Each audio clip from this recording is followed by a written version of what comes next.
l'idéologie de l'Église n'est pas écologiste ou verte, mais c'est parce que l'homme est en danger de perdre sa maison. Et comme ça touche de proche notre existence humaine, notre futur humain, notre développement humain, l'Église est très occupée aussi par la maison commune.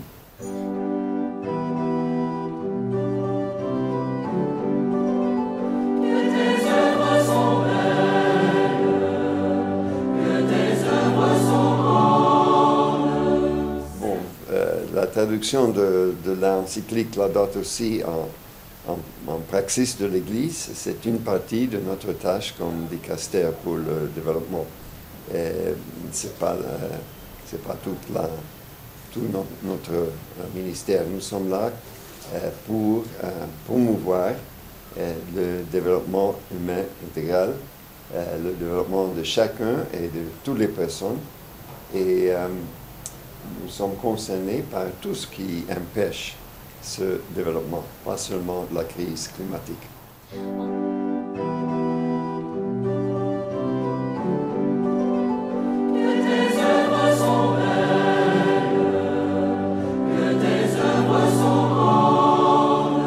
La participation du Saint-Père au COP28, c'était comme chef d'État. Il a été invité comme tous les autres chefs d'État et il aurait présenté, et ça, on a présenté dans sa place, un message très important que c'est arrivé le moment de prendre responsabilité partagée parmi les nations de la Terre, de prendre responsabilité pour la gouvernance de cet aspect essentiel de notre existence qui est l'environnement.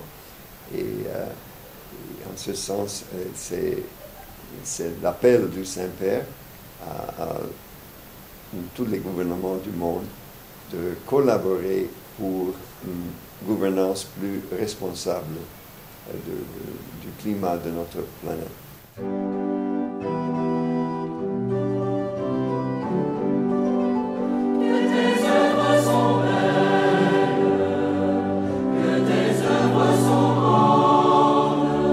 L'Église catholique s'investit dans la protection de l'environnement parce que l'Église a comme vocation de promouvoir l'homme, de promouvoir chacun et de promouvoir tous les hommes, c'est-à-dire de faire face aux injustices, aux conflits, aux désastres, aux maladies et aussi de la crise climatique. Et il ne faut pas isoler l'engagement environnemental des autres engagements qui sont très amples de l'Église et très traditionnels. Et comme ça, si vous voulez, le compromis environnemental de l'Église est un compromis tout à fait anthropologique, tout à fait pour aider l'homme de réaliser sa vocation comme créature de Dieu et comme sauvé par Jésus-Christ.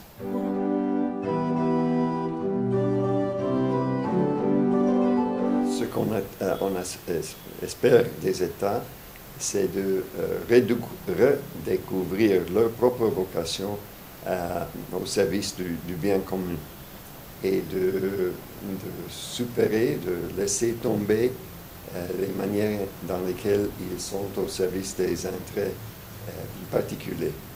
C'est seulement avec un engagement, je peux dire, total, avec le bien commun que les gouvernements puissent réaliser leur vocation et nous aider à marcher ensemble dans une manière saine et constructive.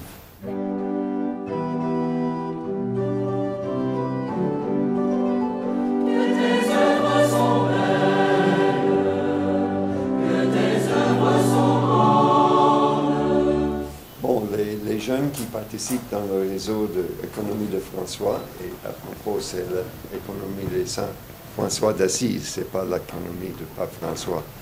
C'est l'économie de François d'Assise. Les jeunes qui participent sont en train d'apprendre deux choses importantes. Le premier, c'est de mettre leur talent, leur éducation, leur capacité au service de leur peuple, pas seulement pour eux-mêmes, mais pour leur peuple. Et c'est très important de comprendre l'activité économique comme service des autres et pas seulement comme c'est-à-dire à l'avantage de soi-même. Et la deuxième chose qu'ils sont en train d'apprendre, c'est l'importance de collaborer. Chacun de ces jeunes entrepreneurs a reconnu que seul il ou elle ne peut pas réaliser leur objectif, que j'ai dit, et service aux autres, surtout service aux plus démunis.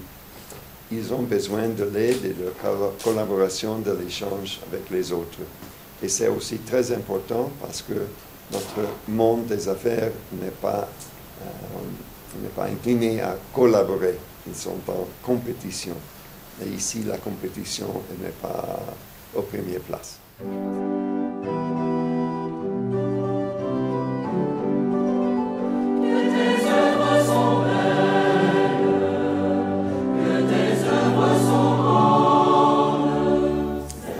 L'Église au Bénin peut apprendre que c'est mieux d'avoir des voitures électriques et d'échanger les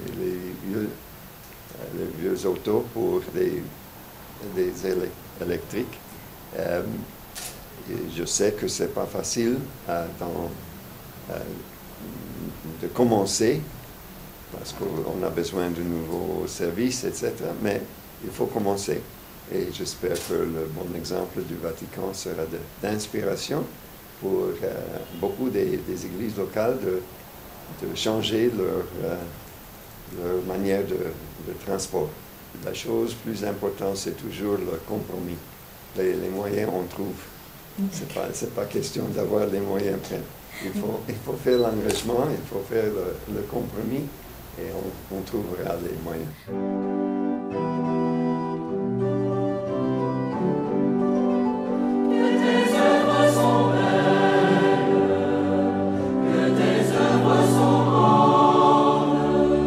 Il s'agit de la même chose comme ici, l'Église verte. C'est-à-dire qu'il y a deux volets, deux aspects. L'Église propose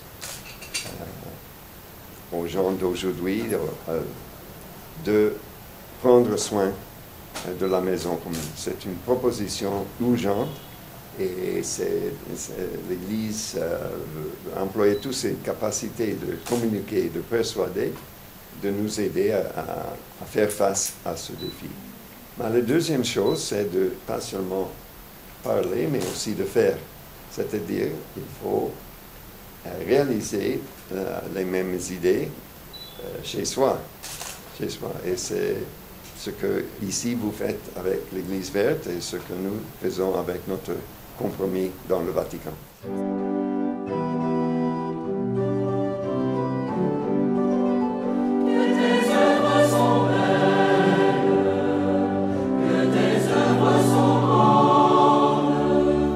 Exactement, c'est exactement ce que nous essayons de faire, c'est d'aider les églises particulières d'apprendre des bons exemples des autres églises.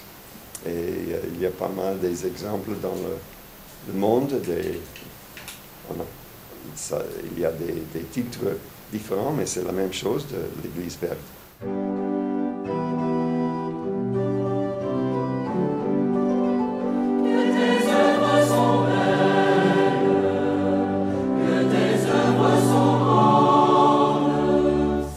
Je vais encourager tous les participants demain de faire leur meilleur pour faire face aux défis.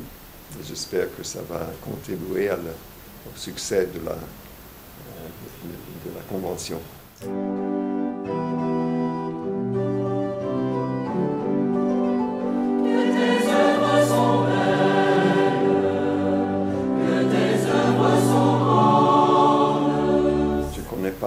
détail l'église ici à Cotonou. Comme ça, je ne peux pas donner des exemples concrets, mais j'espère beaucoup dans une prochaine visite d'être invité de visiter pas mal des projets de l'Église verte.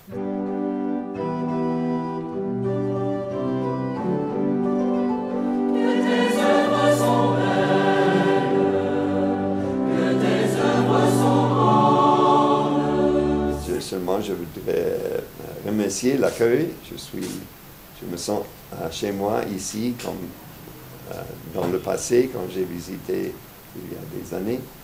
Et j'espère beaucoup qu'une visite qui peut encourager l'Église locale et aussi les médias locaux de répondre pleinement aux besoins de nos frères et sœurs et surtout les plus diminués. Et j'espère aussi que votre exemple, votre initiative aura aussi des fruits dans des autres pays et des autres églises.